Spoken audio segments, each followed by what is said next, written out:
Well, you all seem so far away here. Yeah, we could come closer maybe, eh? Doing it. Do it? Yeah, nice. Alright, that feels much better. Yeah, it does. Okay. Nice. Thank you everyone for that instant reaction. That was great. Let's see. Last time I was here, I read a piece from my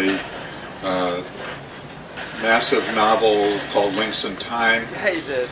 And this is also from that. Normally I wouldn't think of it as an open mic piece, so I'm going to have to explain it a little bit, but because it fits the theme so well tonight for Columbus Day, I thought I would do this one. So our cast of characters here is Laura and Laurel. Laura is a witch, and Laurel is a PhD in history. And they're discussing, they are the same age, they have all kinds of things in common. Among them, they were both raised Mormon, and they're discussing their Mormon backgrounds as we start this piece. And there's a few concepts that you should keep in mind here in order to follow the story. One is the idea of Danites. Danites is the Mormon militia. That would be the Mormon version of the SS in charge of eliminating everybody who was not a Mormon. This was, yeah, I know it's not a piece of history that most people know. And then there's the Lamanites. Lamanites is the Mormon name for Native Americans. So let's start off here. Let's see if I can see this. This is a quote from John Lee, who's a Mormon bishop. He's also a U.S. Indian agent, and he's a Danite. The Mormons were then at war with the United States, and we believed that all Gentiles should be killed as a war measure, to the end that the Mormons, as God's chosen people, hold and inhabit the earth and rule and govern the globe. That weekend over dinner, Laura and Laurel had returned to discussion of Mormonism. Laurel was attempting to give me some background, explaining that the founding prophet, Joseph Smith, had a series of visions, culminating in an angel coming to reveal the new religion. Later, Joseph Smith died a martyr's death in a shootout at a county jail, where he'd been locked up for burning down a newspaper which was critical of polygamy. Brigham Young took over. He basically tried to secede from the United States, and the Danites were the secret militias. John Lee was a Mormon bishop, a Danite leader, and also U.S. Indian agent. A small conflict of interest, perhaps. Not Indians, said Laura, correcting me. Lamanites. I must have looked confused. Nephites and Lamanites and Jadarites, Laura continued. Aren't Nephi and Laman in the Bible? She asked Laurel. Laurel shook her head, although they sound biblical. Well, they're in the Mormon Bible, the New Testament of Jesus Christ, which does sound like the Bible. It explains everything. How the Jadarites came to the Americas when the Tower of Babel got knocked down. Then just when the Jadarites were having a hard time of it, the prophet Lehi brought another lost tribe here when Babylon got knocked down again. I'm not too swift on the details. You'd have to get that from Laurel. But anyway, Lehi had two sons, Laman and Nephi. And just like the Bible with Cain and Abel and Jacob and Esau, there's a good one and a bad one. The Nephites were good, and the Lamanites were lazy and bad. Remember, that's the American Indians. Lamanites were lazy and bad. But they just about managed to eliminate the pious Nephites, so God punished them by giving them dark skins and making them Indians. Laura paused, perhaps contemplating the enormity of the crime. Then Jesus Christ came to the Americans to save the Lamanites, who didn't want to be saved, so he had one of his angels bury some golden tablets with the whole sad story written in Egyptian until Joseph Smith found the tablets. Is that about it, Laurel? Is that the background of our religion? It will do, Laurel shrugged. I agreed. It did sound a lot like the Bible. Well, anyway, Laura continued, Brigham Young got the Danites to recruit some Lamanites and gave them guns and whiskey, and got them to go on a mission to massacre a few wagon trains and make war on the government.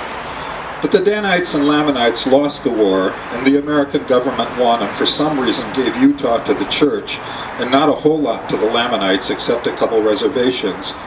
But the Danites are back to being a lost tribe again. This is all very approximate. History is hard on me, especially when I don't even know if I was there.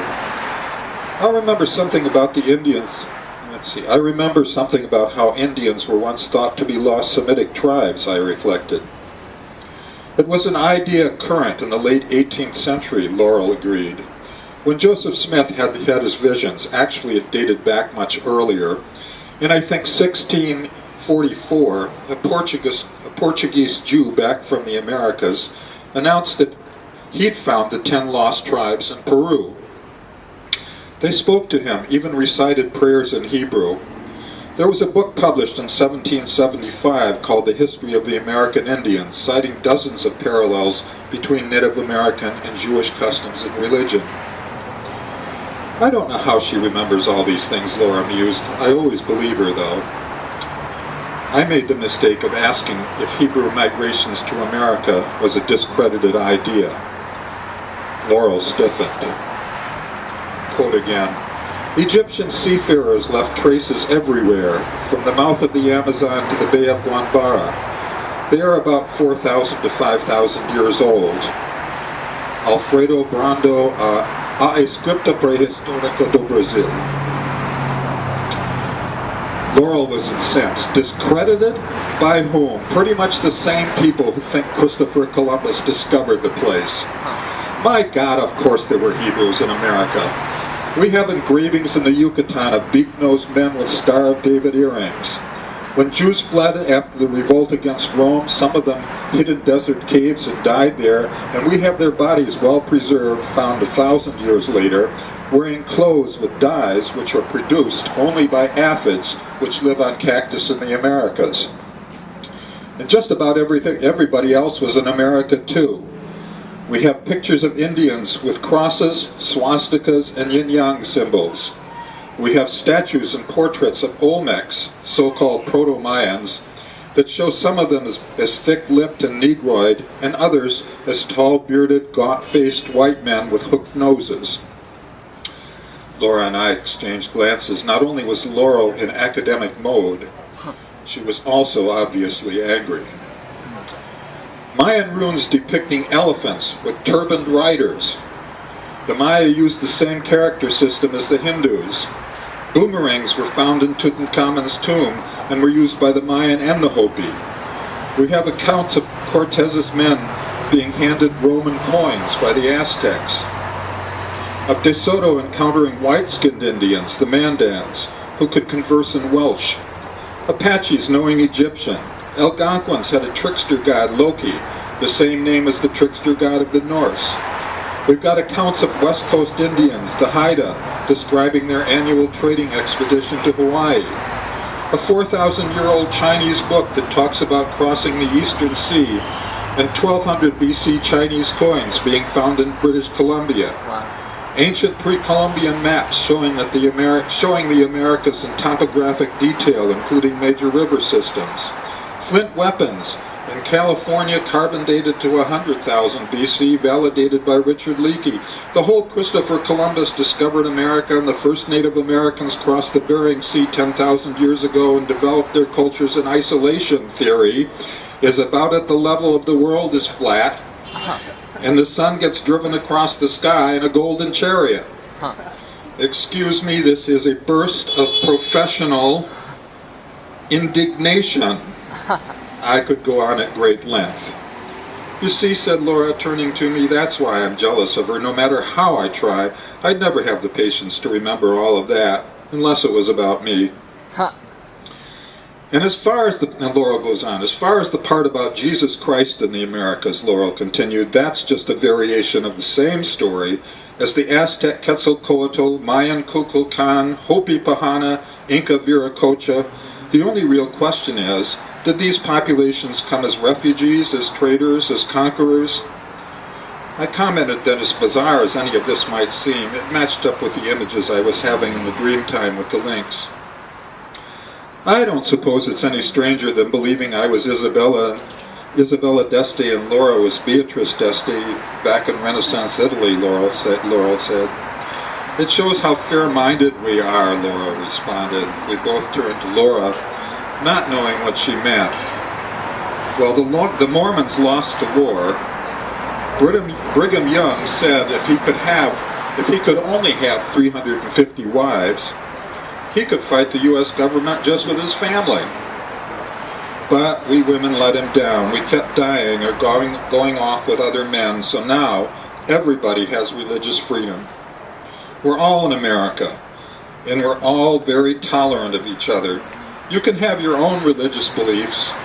A Catholic can be Protestant. George Romney was a Mormon, and he could almost be president. Maybe even a Jew could be president, or a woman, a black. Right? Maybe, someday, even a Lamanite might be president. Wow. Right. I hope. Okay. Wow.